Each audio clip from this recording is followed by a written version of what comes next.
BJP कार्यकर्ताओं ने शाही फेंकी और शीशे तोड़े। मुंबई के दिग्गज नेता ने दिया कांग्रेस से इस्तीफा। छत्रपति शिवाजी ने औरंगजेब को ऐसा तड़पाया कि शरद पवार बोले चुनाव आयोग ने न सिर्फ सिंबल छीना बल्कि हिंदू हूँ लेकिन मुस्लिम हमारे, और बीजेपी शिवसेना का हिंदुत्व अलग।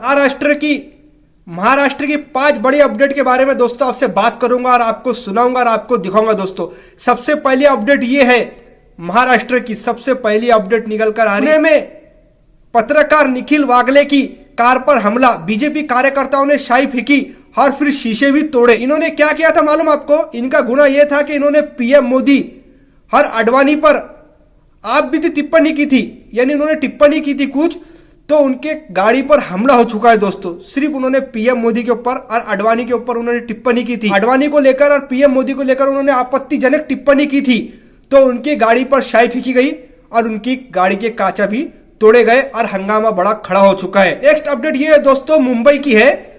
जाने माने नेता बाबा सिद्दीकी, उन्होंने कांग्रेस छोड़ दी, बल्कि कई सालों से वो कांग्रेस में रहे और कांग्रेस से जीत के आए और कांग्रेस के जाने माने नेता बने, और अब उन्होंने कांग्रेस छोड़ दी और एनसीपी में शामिल हो चुके। जी हाँ दोस्तों, एनसीपी में शामिल हो चुके हैं और अजित पवार के साथ उन्होंने हाथ मिला लिया है, यानी अजित पवार के साथ उन्होंने खड़े रह के फोटो भी खिंचाई। उन्होंने 8 फरवरी को कांग्रेस से दिया था इस्तीफा और यहां तक कि ऐसा बोले दोस्तों वो कि कांग्रेस ने मुझे कड़ी पत्ते की तरह इस्तेमाल किया। बाबा सिद्दीकी ने कहा है, कांग्रेस के ऊपर बड़ा आरोप लगाया कि उन्होंने मुझे कड़ी पत्ते की तरह इस्तेमाल किया और कांग्रेस से इस्तीफा उन्होंने दे दिया और एनसीपी में शामिल हो गए। यूपी के सीएम योगी आदित्यनाथ पुणे में महाराष्ट्र में आए और भरी सभा में उन्होंने कहा कि अयोध्या आपको बुला रही है, और उसी जलसे में उसी सभा में दोस्तों योगी आदित्यनाथ ने यह भी कहा है कि छत्रपति शिवाजी ने औरंगजेब को ऐसे तड़पाया कि अब कोई पूछ नहीं रहा है।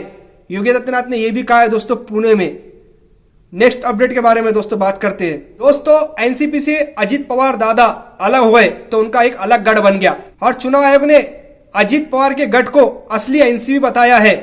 हर शरद पवार ने प्रतिक्रिया दी, पलटवार किया। चुनाव आयोग ने न सिर्फ सिंबल छीना बल्कि पार्टी भी दूसरे को दे दी, ऐसा कहा है शरद पवार ने। नेक्स्ट अपडेट के बारे में बात करते हैं दोस्तों। नेक्स्ट अपडेट दोस्तों और लास्ट अपडेट, जो कि बहुत खतरनाक अपडेट है, ये 5वीं आखिरी न्यूज। उद्धव ठाकरे बोले कट्टर हिंदू हूं लेकिन मुस्लिम हमारे साथ। उद्धव ठाकरे ने कहा है कि कट्टर हिंदू हूं लेकिन मुस्लिम हमारे साथ है, ऐसा उन्होंने कहा है। और यहां तक कि उन्होंने ये भी कहा है, वे कहते हैं बीजेपी और शिवसेना का हिंदुत्व अलग, ऐसा कहा है उद्धव ठाकरे ने।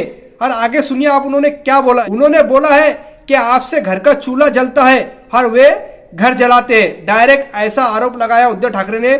उन्होंने कहा है कि लोग ऐसा कहते हैं कि आपसे घर का चूल्हा जलता है और वो घर जलाते हैं। ये 5 अपडेट दोस्तों मैंने आपके सामने रखा। कौन सी अपडेट आपको पसंद आई कमेंट सेक्शन में जरूर बताएं। फिर मिलते हैं अगले वीडियो के साथ। अपना ढेर सारा रखें ख्याल।